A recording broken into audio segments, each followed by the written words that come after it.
Hello everyone, welcome to EduTap. My name is Megha, and in today's Sankalp series, we are going to discuss a very important topic, that is types of credit facilities. So ये काफी important topic है। ऐसे ही बहुत सारे और important topic है जिसकी list आपको मिल सकती है अगर आप इसी वीडियो के डिस्क्रिप्शन में दिए गए लिंक पे क्लिक कर सकते हैं। वहां से आप चारों जो सब्जेक्ट्स हमारे जेआईबी के उनके इम्पोर्टेंट टॉपिक्स की लिस्ट प्लस जो मई 2023 से लेके अब तक के प्रीवियस ईयर क्वेश्चंस है वो भी डाउनलोड कर सकते हैं, ताकि आप अपनी प्रिपरेशन को डिमांड ऑफ द एग्जाम्स के हिसाब से अलाइन कर सके। तो चलिए स्टार्ट करते हैं। सबसे पहले अगर हम आउटफ्लो के बेसिस पे बात करें तो क्रेडिट फैसिलिटीज एक तो फंड बेस्ड होती हैं और एक non fund based credit facilities होती हैं। जो हमारी फंड बेस्ड क्रेडिट फैसिलिटीज होती हैं उसमें जो बोरोअर है उसको एक्चुअली फंड्स मिलते हैं। जैसे अगर आप बैंक से लोन लेते हो, कैश क्रेडिट की फैसिलिटी लेते हो, तो आपके हाथ में एक्चुअली पैसा आता है। लेकिन अगर हम नॉन फंड बेस्ड फैसिलिटी की बात करें तो इनिशियली कोई भी आउटफ्लो नहीं होता, आपको बैंक से एक्चुअली पैसा नहीं मिल रहा। जैसे आप बैंक से अगर लेटर ऑफ क्रेडिट लेते हो, गारंटी लेते हो, तो उन सिचुएशंस में बैंक आपको एक क्रेडिट फैसिलिटी तो दे रहा है, लेकिन एक्चुअली इमीडिएटली कोई पैसा नहीं रिसीव हो रहा। पैसा कब रिसीव होगा? किसी फ्यूचर सिचुएशन में, कि अगर ठीक है आपने पे नहीं किया तो फिर बैंक को पे करना पड़ेगा, गारंटी में आपने नहीं पे किया तो लेटर ऑफ क्रेडिट के केस में बैंक को पे करना पड़ेगा। तो फंड बेस्ड में एक्चुअली इमीडिएटली फंड्स का आउटफ्लो होता है, और नॉन फंड बेस में इनिशियली कोई आउटफ्लो नहीं होता, एक सर्टेन सिचुएशन आने के बाद ही आउटफ्लो होता है। अगर हम फंड बेस्ड फैसिलिटीज की बात करें तो cash credit, overdraft, term loan, demand loan, loan bill finance, ये सब आपके फंड बेस्ड फैसिलिटीज हैं। Bank guarantee, letter of credit, acceptance facilities, ये क्या होता है एक्सेप्टेंस फैसिलिटी, इसके बारे में हम बात करेंगे। ओके, तो ये सारे आपकी नॉन फंड बेस्ड फैसिलिटीज है। फंड बेस्ड में एक्चुअली आउटफ्लो हो रहा है। तो अगर हम कैश क्रेडिट की बात करें तो कस्टमर जो है उसे एक लिमिट बैंक प्रोवाइड दे देता है। कैश क्रेडिट या ओवरड्राफ्ट में कस्टमर को एक लिमिट मिल जाती है कि इतनी लिमिट तक आप पैसा विड्रॉ कर सकते हो, कि मुझे बैंक ने 2 लाख की ओवरड्राफ्ट की फैसिलिटी दे दी, मैं 2 लाख रुपए तक पैसा विड्रॉ कर सकती हूँ, इंस्टॉलमेंट्स में एक साथ मैं विड्रॉ कर सकती हूँ और बैंक को ऑन डिमांड पे करती रहूंगी, बीच बीच में पे करती रहूंगी, निकालती रहूंगी पैसा जैसा रिक्वायरमेंट है। टर्म लोन के अंदर आपको, या डिमांड लोन में आपको एक लमसम अमाउंट मिल जाता है। ठीक है, तो फिक्स्ड टर्म होता है टर्म लोन में, कि मैंने 5 साल के लिए बैंक से 10 लाख रुपया लिया और मैं किस्तों में वो पैसा चुकाती रहूंगी। जो आपका डिमांड लोन होता है उसमें जब बैंक डिमांड करे कि हमें हमारा पैसा वापस चाहिए, रीपे करो, तो हमें रीपे करना पड़ता है। इसके नाम में ही डिमांड है कि जब डिमांड करे तब रीपे करना पड़ता है। बिल फाइनेंसिंग में बहुत सारे तरीके हैं जिसके थ्रू बैंक आपको क्रेडिट फैसिलिटीज प्रोवाइड करता है, जैसे बिल डिस्काउंटिंग, बिल परचेजिंग, जिसके बारे में हम बात करेंगे। तो इनमें इमीडिएटली आपको पैसा मिल रहा है।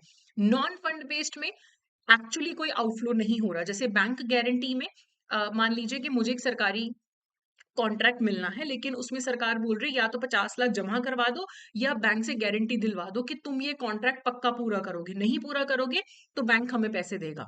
तो यहाँ पे बैंक ने जब गारंटी दी, इमीडिएटली बैंक को कोई पैसा नहीं देना पड़ रहा। अगर मैंने कॉन्ट्रैक्ट नहीं पूरा किया तब बैंक को पैसा देना पड़ेगा।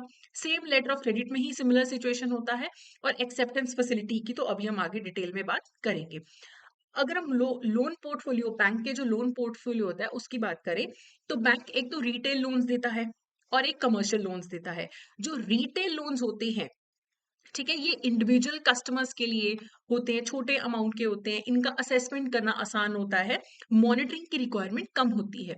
अगर हम कमर्शियल लोन्स की बात करें तो बिजनेसेस को ये लोन्स चाहिए होते हैं, बड़े बड़े अमाउंट के लोन्स होते हैं, इनकी बहुत ज्यादा डिटेल्ड असेसमेंट करनी पड़ती है, ज्यादा मॉनिटरिंग करनी पड़ती है।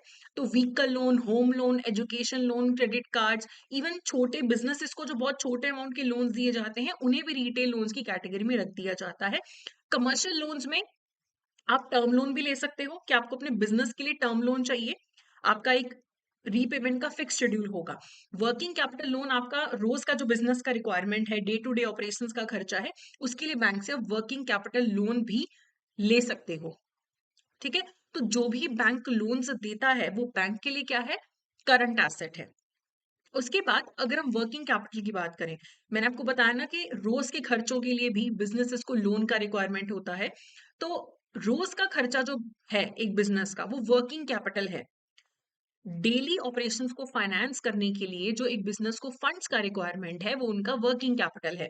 जैसे रॉ मटेरियल खरीदना है, स्पेयर पार्ट्स खरीदने हैं, एम्प्लॉयज को वेजेस देनी है, बिजली पानी का खर्चा है, ट्रांसपोर्ट का खर्चा है, प्रोडक्शन सेलिंग का खर्चा है, बिजनेस चलाने का खर्चा है, रोज के जो खर्चों के लिए जो पैसे की रिक्वायरमेंट है वो आपका वर्किंग कैपिटल है। तो वर्किंग कैपिटल में एक कॉन्सेप्ट आता है वर्किंग कैपिटल साइकिल का या ऑपरेटिंग साइकिल का। इसका मतलब होता है कि आपको कितना समय लग रहा है कि आपने गुड्स खरीदे, बेचे और बेच के दोबारा से पैसा कलेक्ट कर लिया। पैसे को घूम के दोबारा पैसा बनने में कितना टाइम लग रहा है, ये डेज में हम डिफाइन करते हैं। मान लो कि मेरे पास पैसे थे बिजनेस में, मैंने रॉ मटेरियल परचेज किया, ठीक है, उसे प्रोडक्शन में भेज दिया, प्रोडक्शन में फिनिश गुड्स बन गए, उन फिनिश गुड्स को मैंने क्रेडिट पे सेल कर दिया, उधार पे बेच दिया, ठीक है। अब अकाउंट रिसीवेबल बन गए, यानी कि वो इंसान जिसको मैंने बेचा है वो बोल रहे हैं 1 महीने 2 महीने बाद पे करेंगे। 1-2 महीने पूरे होने के बाद उन्होंने मुझे पे कर दिया, मेरे हाथ में कैश आ गया। तो ये जो पूरा प्रोसेस है कैश को घूम के प्रोसेस होके कैश बनने में, ये ऑपरेटिंग साइकिल है। मान लो 90 दिन लगे इस पूरे प्रोसेस को, तो साल में हमारे पास 4 ऑपरेटिंग साइकिल है। अगर एक साल 360 दिन का मान ले तो 90 दिन का एक ऑपरेटिंग साइकिल है, तो 360 दिन के अंदर 4 ऑपरेटिंग साइकिल हो जाते हैं।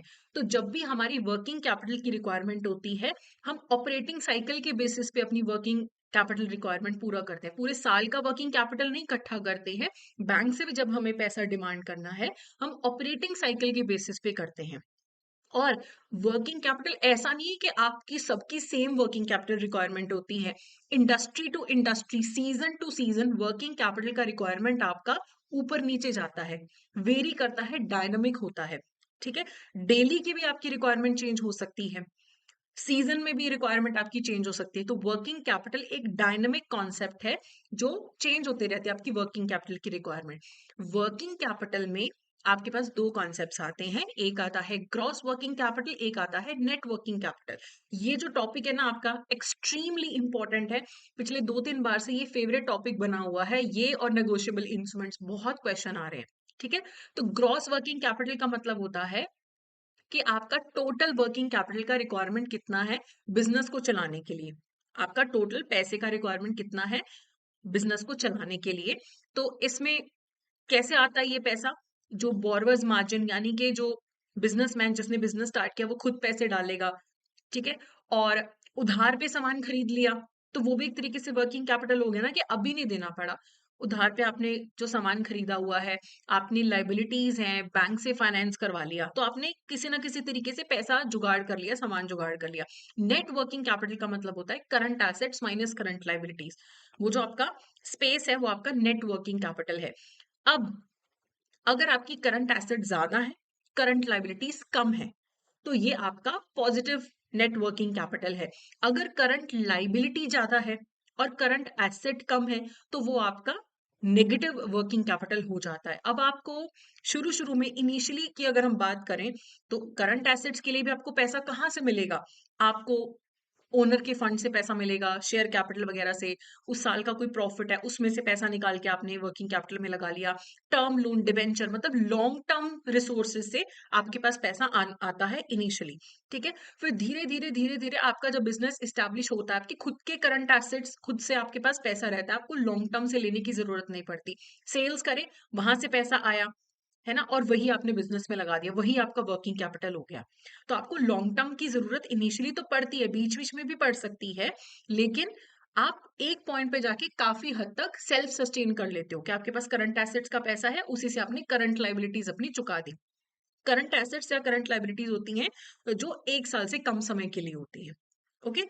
उसके बाद अगर हम एक डिफाइंड तरीके से देखें तो gross working capital total current assets, net working capital current assets minus current liabilities. Gross working capital का फंडिंग सोर्स क्या है, borrowers margin, creditors, liabilities, bank finance. Net working capital में भी almost similar, long term capital, reserves, profits, loan उठा लिया। इसमें आपको gross working capital में टोटल करंट एसेट्स देखनी है, नेट वर्किंग कैपिटल में आपको करंट एसेट्स में से करंट लाइबिलिटीज माइनस करनी है, ठीक है। चलिए, अब अगर हम एडिक्वेसी ऑफ वर्किंग कैपिटल की बात करें तो एक बिजनेस को ना एक परफेक्ट अमाउंट का वर्किंग कैपिटल मेंटेन करना है। बहुत ज्यादा भी और बहुत कम वर्किंग कैपिटल दोनों ही बिजनेस के लिए डेट्रीमेंटल होते हैं। अगर आपकी वर्किंग कैपिटल रिक्वायरमेंट 10 लाख है, आपने 15 लाख वर्किंग कैपिटल मेंटेन करके रखी है, एक्सेस मेंटेन करके रखी है, यानी कि आपके पास एक्स्ट्रा पैसा पड़ा है 5 लाख रुपया, जो आप बिजनेस में लगा नहीं रहे हो, ऐसा ही पड़ा है आपके पास। वो आपको 5 लाख कुछ कमा के नहीं दे रहा, आप अपनी कैपिटल को एफिशिएंटली यूज नहीं कर रहे हो, आपकी प्रॉफिटेबिलिटी कम होगी।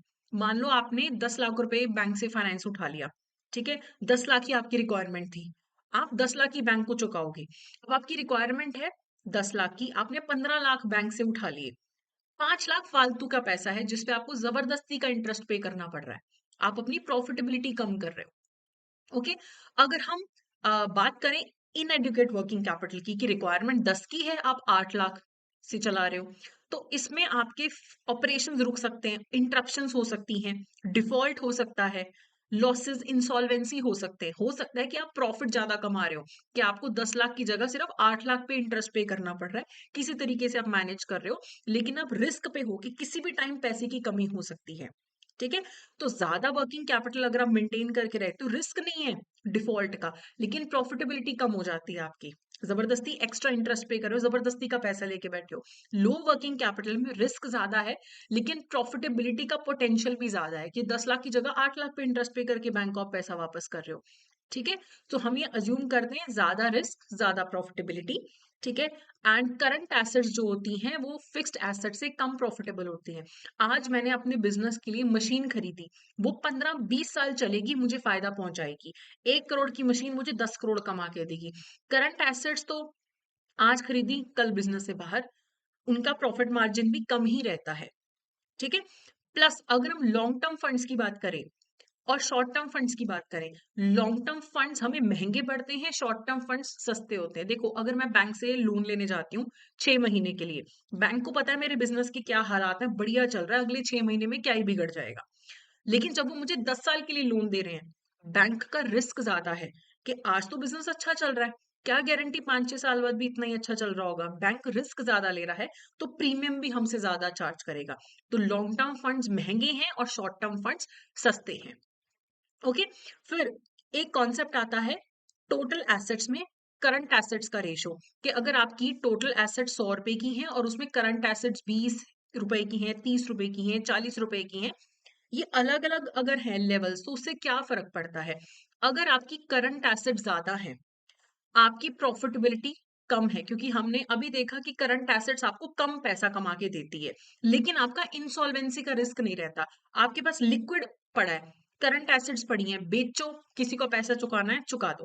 ठीक है, तो अगर आपके पास करंट एसेट ज्यादा है, आपकी प्रॉफिटेबिलिटी कम होगी, लेकिन इंसॉल्वेंसी का रिस्क नहीं है, कोई आपसे पैसे लेने आ जाए, आपके पास है पैसा चुकाने के लिए, करंट एसेट्स बेचो, माल बेचो, पैसा आ गया। लेकिन अगर आप करंट एसेट्स कम मेंटेन करके रखते हो, ये अज्यूम किया जाता है कि आपकी प्रॉफिटेबिलिटी ज्यादा हो जाएगी, क्योंकि आपने ज्यादा पैसा कहाँ लगाया है, फिक्स्ड एसेट्स पे, फिक्स्ड एसेट्स आपको ज्यादा कमा के देंगी। लेकिन यहाँ पे इंसॉल्वेंसी का रिस्क हो सकता है, कि कोई आपसे पैसा लेने आया, आपका कुछ आपने उधार चुकाना है, लेकिन आपका सारा पैसा तो लॉन्ग टर्म में लग गया, आपके पास लिक्विडिटी की कमी हो सकती है, तो एक बैलेंस मेंटेन करना बहुत जरूरी है। तो ये जो 2-3 स्लाइड्स है ना, इनमें से बहुत बार आपको क्वेश्चंस पूछे गए हैं। ठीक है, तो अब ज्यादातर बिजनेसेस जो हैं अपनी वर्किंग कैपिटल रिक्वायरमेंट पूरा करने के लिए बैंक्स के पास चले जाते हैं।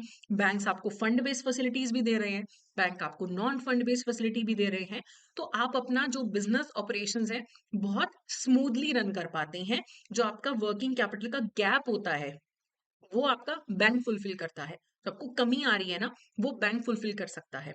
ठीक है, और बिजनेस को सिर्फ वर्किंग कैपिटल की रिक्वायरमेंट नहीं है, जो एक बिजनेस को लॉन्ग टर्म फंड्स का भी रिक्वायरमेंट है। वर्किंग कैपिटल के अलावा लॉन्ग टर्म पैसा चाहिए, जमीन खरीदनी है बिजनेस के लिए, फिक्स्ड एसेट्स में ऑफिस, फैक्ट्री, फर्नीचर, इक्विपमेंट, है ना, लॉन्ग टर्म डिपॉजिट्स, ये सारे रिक्वायरमेंट्स जो हैं आपकी, कैपिटल एसेट आपको खरीदनी है, तो आपको लॉन्ग टर्म का फंड चाहिए। तो वो लॉन्ग टर्म का पैसा आएगा कहाँ से, एक तो जो ओनर है, जो बिजनेस स्टार्ट करता है वो अपना कैपिटल लेके आता है, शेयर होल्डर्स पैसा लेके आते हैं। दूसरा इंस्टीट्यूशनल फाइनेंस, कि बैंक से पैसा ले लिया, इंस्टीट्यूशनल फाइनेंस से पैसा ले लिया, 3 साल से 7 साल तक के लिए ले सकते हो, 15 से 20 साल के लिए लार्ज प्रोजेक्ट्स के लिए। तो आपके पास मल्टीपल सोर्सेज हैं। ये पैसा आपका लॉन्ग टर्म तक फंसा रहता है। मेरे बिजनेस ने लैंड खरीदना है 2 करोड़ का, तो उसके पास 50 लाख तो है, 1.5 करोड़ का लोन ले लिया और वो लोन चुकाया जाएगा 10 साल में, क्योंकि उससे एसेट बनी है। ये लॉन्ग टर्म फंड जो है यहाँ पे आपके लग रहे हैं। तो लॉन्ग टर्म जो लोन्स होते हैं, टर्म लोन्स की अगर हम बात करें, टर्म लोन्स आपके 1 साल से ज्यादा समय के लिए होते हैं, 3 से 10 साल तक के आपके ज्यादातर टर्म लोन्स होते हैं, नॉट ऑलवेज बट ज्यादातर। तो आप ये पैसा कहाँ यूज करते हो? अगर मेरा बिजनेस बैंक से टर्म लोन ले रहा है, fix asset, land, machinery, warehouse, modernisation करना है, रेनोवेशन, एक्सपेंशन करना है, तो उसमें टर्म लोन लिया जा रहा है।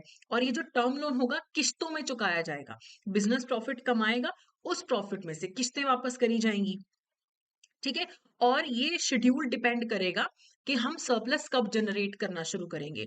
उस हिसाब से आजकल बैंक्स तो आपका जो इंस्टॉलमेंट्स का शेड्यूल बनाते हैं ना, उसमें भी फ्लेक्सिबिलिटी होती है कि इनिशियली आपकी छोटी इंस्टॉलमेंट्स, बाद में बड़ी इंस्टॉलमेंट्स। ठीक है। Then using term loans for working capital, क्या ये जो लॉन्ग टर्म पैसा है ये वर्किंग कैपिटल में लग जाता है? यस। एक ना मिनिमम वर्किंग कैपिटल रिक्वायरमेंट होता है हर बिजनेस का, जो हर टाइम मेंटेन रखना होता है। कुछ मिनिमम पैसा वर्किंग कैपिटल में हमेशा इन्वेस्टेड रखना होता है।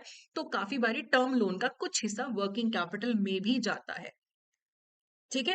और धीरे धीरे बिजनेस जैसे जैसे इंप्रूव करता है, वर्किंग कैपिटल मार्जिन इंप्रूव करते हैं, तो फिर लॉन्ग टर्म फंड्स की जरूरत नहीं पड़ती है, सेल्फ सफिशिएंट हो जाता है आपका बिजनेस। ठीक है। तो टर्म लोन्स जो होते हैं उनका फिक्स्ड पेमेंट शेड्यूल होता है और लॉन्ग टर्म इन्वेस्टमेंट फोकस होता है। और वर्किंग कैपिटल लोन में आपका ऑन डिमांड पेमेंट होता है, कि जैसे जैसे आप कमाते जा रहे हो, देते जा रहे हो पैसा बैंक को, और इसकी शॉर्ट टर्म नीड्स होती हैं। और अगर हम डिटेल में देखें तो टर्म लोन मीडियम या लॉन्ग टर्म के होते हैं, फिक्स्ड रीपेमेंट शेड्यूल होता है। वर्किंग कैपिटल का जो लोन है टिपिकली 1 साल तक के लिए मैक्सिमम होता है और रिन्यू होता रहता है। ठीक है।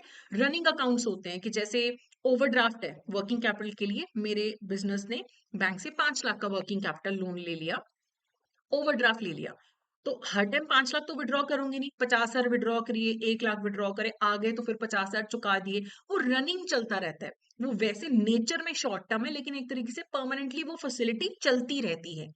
टर्म लोन में तो आपको एक बार में या 2-3 किस्तों में आपको बैंक पैसा दे देगा, और आप एक फिक्स्ड रीपेमेंट पीरियड में वो पैसा चुकाते रहते हो। ओके। उसके बाद अगर हम फंड बेस्ड फैसिलिटी की बात करें, वर्किंग कैपिटल को फाइनेंस करने के लिए हम फंड बेस्ड फैसिलिटी यूज कर सकते हैं। तो यहाँ पे these are the primary sources of finance for meeting a business working capital needs। तो इसमें कौन कौन से, इनके बारे में हम बात करेंगे। आपका बिजनेस स्मूथली चलता रहे, आपको एसेट्स खरीदनी है, स्टॉक जैसी एसेट्स, रिसीवेबल्स फाइनेंस करने हैं, आपका बिजनेस अच्छे से चलता रहे, तो वर्किंग कैपिटल होना चाहिए आपके पास। तो एक बहुत कॉमन तरीका है कैश क्रेडिट या ओवरड्राफ्ट, जिसके थ्रू आप अपनी वर्किंग कैपिटल की रिक्वायरमेंट को पूरा कर सकते हो, एक कैश क्रेडिट में और एक ओवरड्राफ्ट में। कैश क्रेडिट में ना आप अपना स्टॉक गिरवी रखते हो, उसकी वैल्यू के बेसिस पे आपको लोन सैंक्शन होता है, और रेट ऑफ इंटरेस्ट कम होता है एज कंपेयर टू ओवरड्राफ्ट। और कैश क्रेडिट जब भी आपको फैसिलिटी लेनी है, आपको सेपरेट बैंक अकाउंट ओपन करना पड़ता है। ओवरड्राफ्ट में रेट हाई होता है। आपको जो ओवरड्राफ्ट फैसिलिटी मिलती है, आपका क्रेडिट हिस्ट्री कैसा है, आपका बैंक के साथ रिलेशनशिप, इन्वेस्टमेंट कैसा है, फाइनेंशियल सिचुएशन के हिसाब से आपको ओवरड्राफ्ट मिल जाता है। ओवरड्राफ्ट के लिए नया बैंक अकाउंट ओपन करने की जरूरत नहीं है, एग्जिस्टिंग में बात बन जाती है। तो आपके फाइनेंशियल्स और आपके सिक्योरिटी डिपॉजिट्स के बेसिस पे आपको ओवरड्राफ्ट फैसिलिटी मिलती है। कैश क्रेडिट जो है वो आप बिजनेस पर्पस के लिए लेते हो, ज्यादातर वर्किंग कैपिटल के लिए। ओवरड्राफ्ट आप जनरल पर्पस, आपको पर्सनल पर्पस के लिए चाहिए, बिजनेस पर्पस के लिए चाहिए, आप ले सकते हो। कैश क्रेडिट मिनिमम 1 साल के लिए दिया जाता है, ओवरड्राफ्ट महीने से लेके, क्वार्टर से लेके मैक्सिमम 1 साल तक के लिए दिया जाता है। जिसका अकाउंट है बैंक में वो ओवरड्राफ्ट फैसिलिटी ले सकता है। कैश क्रेडिट सब लोग यूज करते हैं, इंडिविजुअल, ट्रेडर्स, कंपनीज, एलएलपीज, सभी का जो बिजनेस रिक्वायरमेंट है, अपने स्टॉक को हाइपोथिकेट करके आप कैश क्रेडिट ले सकते हो। अब कैश क्रेडिट और ओवरड्राफ्ट से रिलेटेड कुछ लीगल एस्पेक्ट्स हैं जो हमें पता होना चाहिए। जैसे कि कैश क्रेडिट जो है constitutes a contract of lending, एक तरीके का लोन का कॉन्ट्रैक्ट होता है बैंक और बोरोवर के बीच में। एक्सप्रेस कॉन्ट्रैक्ट भी हो सकता है कि रिटर्न कॉन्ट्रैक्ट है, ओवरड्राफ्ट का इम्प्लाइड भी है। ठीक है, तो एक केस हुआ था bank of Maharashtra versus United construction company and others 1986 के अंदर। बोरोवर ने ओवरड्रॉ कर लिया बिना किसी फॉर्मल कॉन्ट्रैक्ट के। मेरे अकाउंट में 50,000 है और मैंने 60,000 विड्रॉ कर लिए, तो ये इम्प्लाइड है। ऑब्वियस है कि बैंक ने मुझे 10,000 ओवरड्राफ्ट दे दिया। ठीक है, अब बैंक ने क्या किया, अपने आप इसे बंद कर दिया फैसिलिटी को। तो यहाँ पे फिर कस्टमर ने बोला कि आपने फैसिलिटी एकदम से बंद कैसे कर दी? उन्होंने बोला कि हमारा कौन सा कोई कॉन्ट्रैक्ट था। तो कोर्ट ने बोला कि कोई एक्सप्लिसिट कॉन्ट्रैक्ट की जरूरत नहीं है। ठीक है, अगर आपने ओवरड्रॉ करने दिया था उसको 10,000 रुपए, इसका मतलब कि इम्प्लाइड है कि आपके बीच में एक कॉन्ट्रैक्ट हो गया ओवरड्राफ्ट का। ठीक है, और बोरोवर को पे करना है विद इंटरेस्ट जो पैसा है। अगर बोरोवर ये कह दे कि मैं तो नहीं चुकाऊंगा, मेरे अकाउंट में 50,000 थे, तुमने मुझे 60,000 विड्रॉ करने दिए, तुम्हारी गलती है, हमारे बीच में तो कोई कॉन्ट्रैक्ट ही नहीं हुआ। लेकिन ऐसा नहीं होता है। आपको जो पैसा है वो चुकाना पड़ेगा, चाहे आपने कोई जाके कॉन्ट्रैक्ट नहीं किया था बैंक से। लेकिन अगर ओवरड्राफ्ट शुरू हो चुका है तो वो कॉन्ट्रैक्ट क्रिएट माना जाएगा और आपको पैसा चुकाना पड़ेगा। ठीक है, और ओवरड्राफ्ट और कैश रेट में क्लेटन रूल लगता है। मान लो मैंने ओवरड्राफ्ट फैसिलिटी ली है बैंक से, पहले मैंने 500 विड्रॉ किए, फिर 600 विड्रॉ किए, फिर 700 विड्रॉ किए, और मैंने 1,000 रुपए डाले बैंक में चुकाने के लिए। तो इस 1,000 में से सबसे पहले सबसे पुराना डेबिट रिकवर किया जाएगा, ये 500 रिकवर किए जाएंगे, फिर इसके 500 यहां से रिकवर हो जाएंगे। तो first debit is repaid by first credit. तो ये चीज कैश क्रेडिट और ओवरड्राफ्ट में भी चलती है, फर्स्ट इन फर्स्ट आउट। ये लोन रिकवरी में थोड़ा सा बैंक वालों को दिक्कत देता है। ठीक है, क्योंकि बैंक को जब भी पेमेंट रिसीव होती है तो सबसे पुराना वाला डेबिट जो है, डेट जो है वो सेटल हो जाता है। बैंक के पास फैसिलिटी नहीं है, फ्लेक्सिबिलिटी नहीं है कि वो लेटेस्ट वाला पहले अगर सेटल करना चाहे कर ले। ऑटोमेटिकली क्लेटन रूल्स के कारण सबसे पुराना वाला जो डेबिट है वो सबसे पहले सेटल हो जाएगा, चाहे कैश क्रेडिट हो चाहे लोन की बात हो। ठीक है, और अगर बैंक ने आपको ओवरड्राफ्ट फैसिलिटी दे दी, कैश क्रेडिट फैसिलिटी दे दी, इवन विदाउट कॉन्ट्रैक्ट, इंप्लाइड है कि आपने ओवरड्राफ्ट फैसिलिटी ले ली, बैंक आपको बिना बताए उसे कैंसिल नहीं कर सकता। ठीक है, एक केस हुआ था Indian Overseas Bank versus Narayan Prasad Govind Lal Patel. ठीक है, firm had an overdraft facility of 5,000 rupees for 4 years. तो इसका फर्म था, 4 साल तक 5,000 की ओवरड्राफ्ट फैसिलिटी चली। बैंक ने अपने आप बिना नोटिस के उस फैसिलिटी को बंद कर दिया। अब फर्म ने केस कर दिया बैंक पे। तो यहाँ पे भी बैंक ने पहले बोला कि हमने तो कोई कॉन्ट्रैक्ट नहीं किया था, हमने अपने आप स्टार्ट की थी, अपने आप बंद कर दी। तो कोर्ट ने बोला था कि नहीं, आपका कॉन्ट्रेक्चुअल ऑब्लिगेशन था, आप आर्बिट्रेरीली विड्रॉ नहीं कर सकते हो। ठीक है, तो कॉन्ट्रैक्ट माना जाएगा, चाहे आपने रिटर्न कॉन्ट्रैक्ट किया था चाहे नहीं किया था। ठीक है, फिर एक होता है आपका टेम्परेरी ओवरड्राफ्ट, जो परमानेंट नहीं होता, पीरियोडिकल उसकी सेटलमेंट नेसेसरी होती है कि आपको हाफ ईयरली बैंक ने ओवरड्राफ्ट फैसिलिटी दे दी, हाफ ईयर के बाद आपको उसको सेटल करना ही करना पड़ेगा। यहाँ पे भी कोर्ट ने बोला है कि चाहे कोई ओवरड्राफ्ट टेम्परेरी हो, शुरू में आपने जब शुरू किया था ना, आपने टेम्परेरी मान के चले थे कि 6 महीने के लिए हम ओवरड्राफ्ट फैसिलिटी, बैंक बोलता है हम 6 महीने के लिए फैसिलिटी दे रहे हैं, इफ यूज्ड कंटिन्यूअसली। लेकिन 6 महीने बाद भी चलती जा रही है, आप भी यूज करते जा रहे हो, बैंक भी देता जा रहा है आपको, तो फिर वो परमानेंट ओवरड्राफ्ट माना जाएगा एक तरीके से, और दोनों साइड्स ऑब्लिगेटेड होंगी। मैं ऑब्लिगेटेड होंगी पैसा चुकाने के लिए और बैंक ऑब्लिगेटेड है मुझे वो सर्विस देने के लिए। विड्रॉ करना है ओवरड्राफ्ट फैसिलिटी को तो बता के विड्रॉ करना है, चाहे शुरू में हमने टेम्परेरी ही सोचा था इस फैसिलिटी को। ठीक है, उसके बाद हम बात करते हैं बिल फाइनेंस की। बिल फाइनेंस एक तरीके का मेजर फॉर्म है वर्किंग कैपिटल फाइनेंस का, जो बैंक्स प्रोवाइड करते हैं कस्टमर को।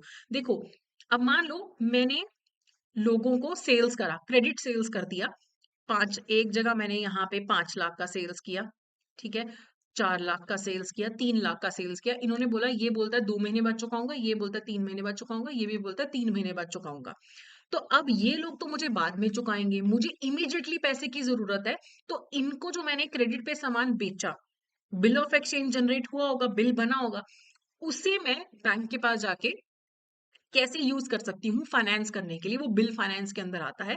तो बिल फाइनेंस ना बहुत सारे तरीके से आपको टाइप्स हैं, बिल डिस्काउंटिंग हो सकती है, बिल परचेज हो सकता है, advance against bill for collection हो सकता है, ड्रॉई बिल एक्सेप्टेंस हो सकता है। तो ये बहुत सारे आपके पास फैसिलिटीज अवेलेबल हैं। तो ये सेल्फ लिक्विडेटिंग फैसिलिटी होती है। देखो, मैंने बैंक से जाके बिल डिस्काउंट करवा लिया। इस पर्सन ने, जिसने 5 लाख का सामान उधार पे खरीदा था, इसने 2 महीने बाद पेमेंट कर दिया, तो बैंक का पैसा चुक गया, सेल्फ लिक्विडेटिंग है। ठीक है। और ये आपका रिसीवेबल से भी लिंक्ड होता है।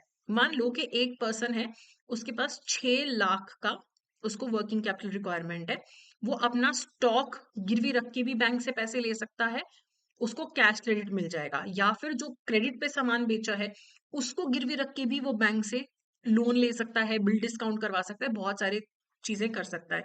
तो अगर आप 6 लाख का स्टॉक है, आप 6 लाख का रिक्वायरमेंट है, आपने अगर रिसीवेबल्स 3 लाख की गिरवी रख के आपने बैंक से 3 लाख रुपए ले लिया, 3 लाख के रिसीवेबल गिरवी रख के आपने अपना फाइनेंस करवा लिया, जितना भी हुआ, बाकी का जो बचा हुआ है वो आप स्टॉक से करवा सकते हो। ये नहीं कि यहाँ स्टॉक गिरवी रख के भी आपने 6 लाख रुपए ले लिए बैंक से, कैश क्रेडिट से भी आपने 6 लाख रुपए ले लिए, ऐसा नहीं होता है। एक बढ़ेगा तो दूसरा कम होगा। ठीक है। तो अभी ये कैसे बिल के थ्रू फाइनेंसिंग होती है? तो देखो, आपने क्रेडिट पे सेल्स करा, आपको कैश की जरूरत है, बिल फाइनेंस करवा सकते हो। ठीक है। तो यहाँ पे सबसे पहले बिल डिस्काउंटिंग हो सकती है। जो आपके यूसेंस बिल्स होते हैं ना, ये टाइम बिल होते हैं, मतलब एक स्पेसिफिक पीरियड के लिए इशू होते हैं कि ये बिल 3 महीने के लिए इशू किया गया है। तो आप क्या जाओगे, आपने मुझसे, मान लो आपने मुझसे सामान खरीदा 10 लाख का, आपने बोला मैम मैं ना 3 महीने बाद पे करूंगा, मैं बोलती हूँ ठीक है। अब मैंने आपको बिल दिया, आपने बिल एक्सेप्ट कर लिया, बिल क्रिएट हो गया। अब मैं ये बिल लेके जाती हूँ बैंक के पास, मैं बैंक को बोलती हूँ मुझे पैसे की रिक्वायरमेंट है, आप ना बिल डिस्काउंट कर दो मेरा। तो बैंक क्या करेगा, अपने डिस्काउंटिंग चार्जेस काटेगा, कुछ परसेंटेज होते हैं डिस्काउंटिंग चार्जेस, वो काट के मेरे को बाकी का पैसा दे देगा। और जब आप मुझे 3 लाख रुपए चुकाओगे, मैं बैंक को दे दूंगी। ठीक है। बिल परचेजिंग यूज होता है डिमांड बिल्स में। डिमांड बिल्स होते हैं जिनमें कोई स्पेसिफिक पीरियड नहीं है। डिमांड बिल्स में जब डिमांड करो तब पेमेंट होता है। ठीक है। तो इसमें क्या करेगा, बैंक अपने कुछ चार्जेस डिडक्ट करके आपको पैसा दे देगा। बिल डिस्काउंटिंग में बैंक ज्यादा पैसा डिडक्ट करके आपको देता है, बिल परचेजिंग में कम डिडक्ट करके देता है बैंक आपको, पैसा आपको मिल जाता है। और जब भी पैसे की जरूरत है, तो जिस पर्सन ने आपसे उधार सामान खरीदा था, ठीक है, इधर बैंक ने आपको बोला कि भाई हमें हमारा पैसा वापस चाहिए, आपने सामने वाले पर्सन से मांग लिया कि भाई मैं अब डिमांड कर रहा हूँ, मुझे मेरा पैसा दे दो, आप बैंक को चुका देते हो। ठीक है। तो काफी सिमिलर सी फैसिलिटीज हैं, लेकिन बिल डिस्काउंटिंग यूसेंस बिल्स में यूज होती है, बिल परचेजिंग डिमांड बिल्स में यूज होती है। कभी भी आप पैसा डिमांड कर सकते हो, बैंक कभी भी डिमांड कर सकता है। Advance against bill for collection में आप क्या करते हो कि आपके पास बहुत सारे बिल्स हैं, मान लो मेरे पास 20 लाख के बिल्स पड़े हैं, जिनका पेमेंट मुझे 3 महीने बाद आना है, तो मैं उन बिल्स को गिरवी रख के लोन ले सकती हूँ, तो मेरे पास पैसा आ जाएगा। ठीक है। फिर आता है drawee bill acceptance, where bank pays to the seller immediately, buyer repays later. तो मैं आपको एक एग्जांपल समझाती हूँ। ये सेलर है, इसने सामान बेचा, इसका नाम है रोहित, और ये बायर है, इसका नाम है करण। ठीक है। तो रोहित ने करण को सामान बेचा, तो करण बोलता अभी तो मैं पैसे नहीं दे पाऊंगा, मैं 3 महीने बाद पैसे दे दूंगा। ठीक है। अब ये है करण का बैंक एसबीआई। अगर यहाँ पे ड्रॉई बिल एक्सेप्टेंस फैसिलिटी है, तो ये एक फंड बेस्ड फैसिलिटी है। इसमें क्या होगा, रोहित ने बिल बना के करण को दिया, करण ने बिल एक्सेप्ट कर लिया। जैसे ही करण ने बिल एक्सेप्ट कर लिया कि हाँ भाई मैं तेरे को 3 महीने बाद पैसे दे दूंगा, अब रोहित क्या करेगा, रोहित के पास ऑप्शन है कि वो एसबीआई से जाके इमीडिएटली पैसा ले लेगा, करण के बैंक से बिल दिखा के पैसा ले लेगा। एसबीआई अपने आप करण से बाद में पैसा वसूलता रहेगा। तो यहाँ पे इमीडिएटली पैसा देना पड़ रहा है बैंक को। तो ये एक ड्रॉई बिल एक्सेप्टेंस फैसिलिटी है, फंड बेस्ड फैसिलिटी है। ड्रॉई कौन है, बिल बनाया किसने है, रोहित ने, वो ड्रॉअर है। और करण कौन है, ड्रॉई है, जिसने बिल एक्सेप्ट किया। तो ड्रॉई जैसे ही बिल एक्सेप्ट करता है, तो ड्रॉअर के पास ऑप्शन है कि वो ड्रॉई के बैंक से जाके पैसे ले लेगा, और बैंक अपने आप बाद में 3 महीने बाद करण से पैसा ले लेगा। तो इमीडिएटली एसबीआई को पैसा देना पड़ रहा है। तो ये फंड बेस्ड फैसिलिटी है। इससे काफी सिमिलर आती है आपके पास बिल को एक्सेप्टेंस फैसिलिटी। ये एक नॉन फंड बेस्ड फैसिलिटी है। इसमें क्या है, जब रोहित बिल बना के करण को देगा, करण भी बिल को एक्सेप्ट करेगा, एसबीआई जो कि करण का बैंक है वो भी बिल को एक्सेप्ट करेगा। अगर करण 3 महीने बाद पैसे नहीं चुकाता, डिफॉल्ट कर देता है, तो रोहित एसबीआई से जाके पैसे लेगा, यानी कि अगर डिफॉल्ट हुआ तो इमीडिएटली एसबीआई को कोई पैसा देने की जरूरत नहीं है। तो ये एक नॉन फंड बेस्ड फैसिलिटी है। तो बिल को यूज करके भी बहुत तरीके से पैसा जनरेट हो सकता है। अब टर्म लोन डिमांड लोन के बारे में थोड़ी सी और बात कर लेते हैं। टर्म लोन जो होता है वो आपका कैपिटल एक्सपेंडिचर के लिए, आप लॉन्ग टर्म के लिए पैसा उठाते हो। ज्यादातर वन टाइम लमसम आपको पैसा मिल जाता है, कई बार दो चार किस्तों में पैसा मिलता है। रीपेमेंट करने का फिक्स शेड्यूल होता है। डिमांड लोन में आपको जब भी बैंक डिमांड करेगा आपको पैसा बैंक को देना पड़ेगा, ठीक है, या फिर एक शेड्यूल भी अग्री कर सकते हैं। लेकिन डिमांड लोन में ये एक मेन फीचर है कि ऑन डिमांड आपको पेमेंट करना पड़ेगा। तो अगर हम रीपेमेंट पीरियड के हिसाब से लोन्स को डिवाइड करें, तो एक तो शॉर्ट टर्म लोन होते हैं जो एक साल के अंदर अंदर पेमेंट होता है। Seasonal, often use for seasonal और कंटिजेंट शॉर्टफॉल। से एकदम से आपको पैसे की जरूरत पड़ेगी तो आप 6-7 महीने के लिए जरूरत है, आप शॉर्ट टर्म लोन ले सकते हो, 3 महीने का, 6 महीने का। एंड कभी कभी वर्किंग कैपिटल में भी ये सपोर्ट कर लेते हैं, डायरेक्टली करंट एसेट से लिंक्ड नहीं है। लेकिन अगर बिजनेस में जरूरत पड़ जाए तो शॉर्ट टर्म लोन ले सकते हो। मीडियम लोन 1 से 5 साल के लिए होते हैं, और 5 साल से ज्यादा वाले आपके लॉन्ग टर्म लोन होते हैं। इंफ्रास्ट्रक्चर, हाउसिंग, डेवलपमेंट एक्टिविटीज, वहां पे आपको ज्यादा लंबे समय के लोन्स की रिक्वायरमेंट होती है। अगर हम बैंक्स की बात करें तो बैंक्स ज्यादातर short term to medium term loans देते हैं। पुराने जमाने में क्या होता था कि डेवलपमेंट फाइनेंशियल इंस्टीट्यूशंस होते थे कि अगर आपको बहुत लंबे समय का लोन चाहिए, रिस्क चाहिए, रिस्क है आपका, तो डेवलपमेंट फाइनेंशियल इंस्टीट्यूशन लोन देते थे। लेकिन अभी क्या है, इवन बैंक्स बन गए हैं, ज्यादातर डेवलपमेंट फाइनेंशियल इंस्टीट्यूशंस अब बैंक में कन्वर्ट हो गए और बैंक भी अब लॉन्ग टर्म लोन देने लग गए हैं, ठीक है। तो ज्यादातर बिजनेसेस के लिए अप टू 7 इयर्स बैंक्स जो हैं वो लोन देते हैं। Though some banks avoid terms beyond this. तो 7 साल से ज्यादा का लोन मिल सकता है, लेकिन ज्यादातर इसी रेंज में आपको लोन मिलता है। हाँ, हाउसिंग लोन्स या ऐसे वाले जो रिटेल रियल एस्टेट वाले होते हैं, वहां पे 20-30 साल तक के लोन्स भी होते हैं। तो टर्म लोन्स जो है वो लोन अग्रीमेंट से बनता है। तो लोन अग्रीमेंट में देने वाला लोन और लेने वाला लोन वो अग्रीमेंट को साइन करते हैं। उसमें लिखा होता है कि लोन कितने का होगा, कितना शेड्यूल है, और कैसे कैसे आप चुकाओगे, अमोर्टाइजेशन कैसे होगा, इंटरेस्ट कितना होगा, डिफॉल्ट के केस में क्या होगा। तो loan agreement will be governed by the Indian contract act, और बहुत सारे कोर्ट जजमेंट्स ने भी काफी क्लैरिटी प्रोवाइड करी है, ठीक है। चलिए इसकी रिगार्डिंग एमसीक्यूज देख लेते हैं। Which of the following credit facilities not typically available to individual customers, ये मई 23 में पूछा गया था। तो यहाँ पे vehicle loan, education loan, home loan, ये तो इंडिविजुअल कस्टमर्स लेते हैं। वर्किंग कैपिटल लोन बिजनेसेस के लिए टिपिकली होता है, not for individual customers. Which of the following is a non fund based credit facility, ये अक्टूबर 23 में पूछा गया था। Overdraft, letter of credit, working capital loan, bill discounting. तो लेटर ऑफ क्रेडिट आपका नॉन फंड बेस्ड फैसिलिटी है, तो बी यहाँ पे करेक्ट आंसर है। अगला है, which of the following statement is correct regarding cash credit, अक्टूबर 23 में पूछा गया था। It is an arrangement by which a banker allows the borrower to borrow money up to the sanctioned limit, बिल्कुल सही। It is a prevalent mode of lending for financing capital expenditure, no, it is for financing जो हमारा working capital है। The usual balance is credit, no, usual balance इसमें debit होता है। The contract of cash credit can be express और implied, बिल्कुल सही। तो यहाँ पे 1 and 4 आपका करेक्ट है, that is the correct answer. अगला है, which of the following statements are correct regarding working capital financing requirement. If finance is inadequate it leads to production problem, बिल्कुल सही, कम है तो प्रोडक्शन रुक सकता है। Excessive working capital can leads to misuse और डाइवर्जन ऑफ फंड्स, बिल्कुल सही। Working capital remains static irrespective of the size of the company, तो यहाँ पे ये आपका गलत है। Working capital is not static, it's dynamic. तो ए जो है यहाँ पे करेक्ट आंसर है। अगला है, जून 24 में पूछा गया था, what does the margin of protection provided by net working capital indicate for short term creditors. The firm's ability to invest in long term assets, देखो नेट वर्किंग कैपिटल का ना लॉन्ग टर्म एसेट से लेना देना नहीं है यहाँ पे। The firm's profitability, the firm's ability to meet its operating expenses in short term liabilities, the firm's liquidity and financial stability to cover short term obligations. तो आपका जो मार्जिन ऑफ प्रोटेक्शन देता है आपको नेट वर्किंग कैपिटल, ये firm की liquidity की बात करता है और शॉर्ट टर्म ऑब्लिगेशंस कवर करने जितना फाइनेंशियल स्टेबिलिटी है या फिर नहीं है। ठीक है, तो बेस्ट विल बी डी। अगला है what is the typical repayment period of term loans, 1 to 5, 3 to 5, 5 to 15, 10 to 20। तो अगर हम टिपिकल की बात करें, नॉट ऑलवेज, तो बी 3 to 10 years जो है आपका करेक्ट आंसर है, ये आपकी मैकमिलन बुक के अकॉर्डिंगली है।